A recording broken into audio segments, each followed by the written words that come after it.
สบายดี FC ทุกท่านนะบรรดาหมู่เพื่อนทั้งหลายวันนี้ก็มีโอกาส อันนา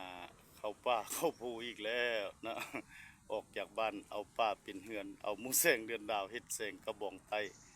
มาฟังเสียงนกกินบังไห้พี่น้องเอ้ยอ่อนซ้อนเนาะฟังเสียงห้องจิกจอกจอเจ จากนกอะไรเป็นนกอะไรอ่อนซ้อนอันนาธรรมศาสตร์พี่น้องเอ้ยพุ่นน่ะเบิ่งต้นไม้ต้นใดก็ต้นบักใหญ่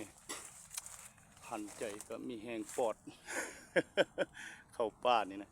แต่ว่ามาสนใจอันนึงเดี๋ยวนี้อยากถามมันนะ FC ถามพี่น้องเขานี่นะอันนี้นะมันแม่นบ่เครือนั่นน่ะพี่น้องเพิ่นน่ะเด้อนี่นะอันน่ะเพิ่นว่าอหยังก็หม้อน้อยบ่นะแม่นบ่ทางมันเป็นขนนั่นแหละพี่น้อง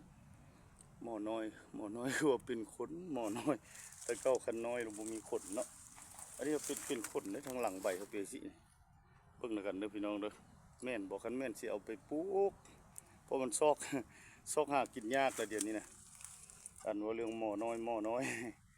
ซอกยากแล้วพี่น้องคันหากว่ามันแม่นนี่เสียเมื่อปลูกนี่ตอบนี่เด้อพี่น้องเด้อ หากว่าไผฮู้หั่นนะบอกได้เสียเมื่อปลูกไว้ เพิ่นเขาว่าเป็นยาว่าซั่นเด้อบอกเด้อพี่น้องเด้อตัวใดว่ามันแม่นหรือบ่แม่น